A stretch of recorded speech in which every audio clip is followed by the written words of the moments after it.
Francis with Nigerian A-list actor Kanayo O Kanayo. Kanayo, it's a pleasure to have you in San Francisco. Thank you very much, Reno. I must say it's a great privilege being with you here. Mm. Let me also use this opportunity to congratulate you for the good job you're doing. Thank you. And I have had to watch one or two of your movies and documentaries, and I must say you're doing a very good job. Applauding you for putting our country on the positive platform to the outside world. Oh, thank you, Kanayo. So in our usual way in Nigeria, I would say three things to you. Ndewo, Ashe, and Sanu, which all means well done. Thank you very much, Kanayo. Thank you very much. I mean, it's nice to be appreciated. But I do appreciate the work that you've been doing in Nigeria. And then, I mean, talking on that note, really, the image of Nigeria is not what it should be. It's not what it should be internationally. We all know that the Western media doesn't project the positive side of Nigeria. And, I mean, that's to be understood because, like, they have their own agenda. But, I mean, you are an internationally known star because, like, Nollywood movies have been seen all over the world, you know. In Zimbabwe, they've been #1. Mm-hmm. In the Caribbean, they've been #1. You know, so can you really talk to the world, the outside world, tell them, you know, the truth about Nigeria? What is Nigeria? What's happening in Nigeria? Well, let me start from my own industry because I think we have created one product that has touched the world, and that's the Nigerian entertainment industry, popularly called Nollywood. From nowhere, from nothing, we have built a product which is, has gone very far in letting people know who we are and how we think. And how we think is global. We are very accommodating. Creating a product that had no basis. The selling point of what you call Nollywood today is that we're telling our own stories by ourselves to our own people in the way they understand it, in the language they understand it. So having created that mono product that has traversed the Caribbean, Americas, Europe, Asia, and so on, it is a strength. It's 100% Nigerian. This is one product that has been acknowledged and acclaimed as second largest movie industry in the world. I think that's on a positive note that the Western press should give us some kudos. You know, started from just nothing, and we're able to create it with that Nigerian spirit. And it's that Nigerian spirit that has been driving a whole lot of things. You know, so I think it should be kudos to us internationally. That we're able to evolve something that we can beat our chest and say, yes, we did this. But even when you talk about our country being seen from the international community as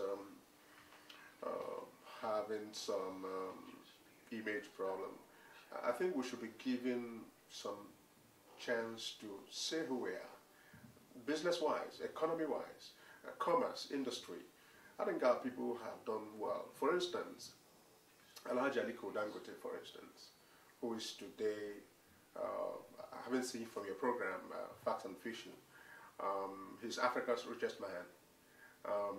Actually, he's the richest black man in the world. Black man, yeah, but by Forbes magazine listed now, he's the 51st richest man in the world. Yes. This is a man who has, we knew how he started, and his company employs over 30,000 people in Nigeria, and he's been able to grow his products, and he's done well.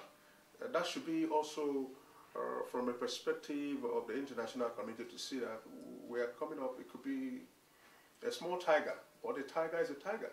So Dangote has also invested several billions of dollars in African countries like Uganda, Liberia, Sierra Leone. So I think they should give us kudos. It's not just the bad aspects they should always see. Talk about the likes of Mike Adenuga, who has grown Global Telecom to be one of the fastest growing telecom companies in Africa. Actually, it's the fastest growing, Banon. That's it. Actually the fastest growing. And yes. Through what Globalcom is doing, they are creating wealth and progress for Nigeria. So there are a whole lot of areas that are coming up and our people are doing well. That you can't just ignore us.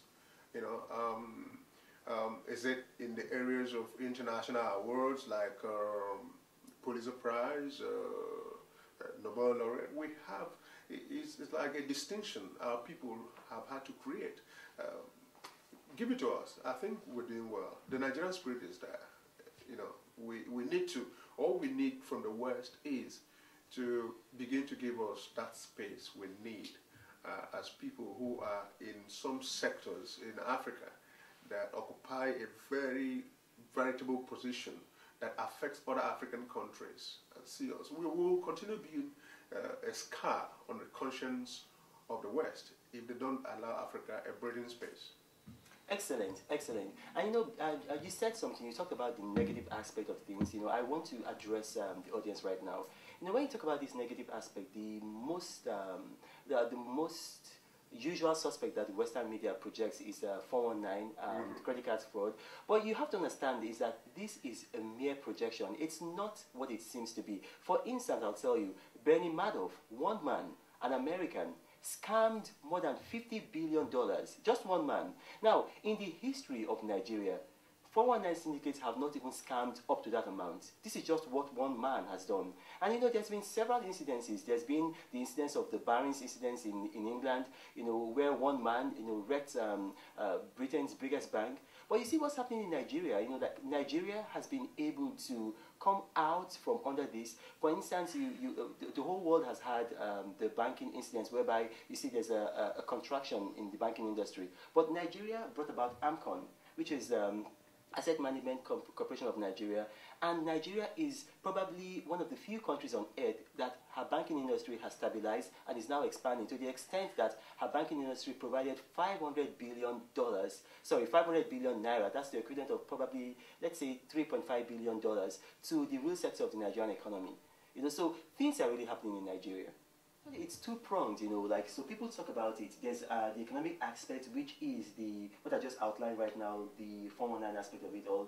And there's also the governmental aspect, you know, which people, the Western media try to project, particularly, you know, with all the stuff that happened in the military era, you know, like with the embarrassment that we had with the Abacha route, for instance, you know, with Switzerland, the United Kingdom, several European countries, like, seizing about $5 billion. You know, I mean, like, all that was in the past, you know, but can you tell the world how Nigeria has changed since she became a democratic nation in 1999? Yes. First of all, I think the Western media must look at Nigeria beyond 419 and beyond all the stereotypes that has been allotted to Nigeria as a nation. I think we have grown beyond that, and I'm happy you asked that question. Having said we have grown beyond that, let's look at ourselves from the reform era of 1999 to what we have now. The question is, can you name any African nation or developing nation that has been able to offset its debts to the Western nation? Actually, Brazil and so on. No. Nigeria has been able to offset its debts. And I think that's a plus. And that shows we're people of promise. We're land of promise. We're supposed to be a haven that the world is supposed to be dancing towards. I also remember that between the past 6, 7, 8 years, when we had the global satellite for telecommunications, we had less than 1 million lines.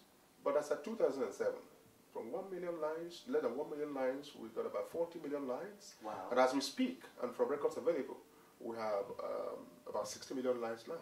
And 60 million telephone lines? Telephone lines. Wow. And I think that's developmental. So from less than 1 million yes. in 1999, in a period of probably 10 years, we now have 60 million. The beauty of all this is that it's helping to galvanize an oil economy. Because right now you see artisans, vulcanizers, mechanics, bike riders, they all have access to telephone. And that's a way of oiling the economy. Now let's look at, we were able to also, in a lot of ways, roll back corruption. It's not as being peddled by the Western media. I think all these are indices of good governance.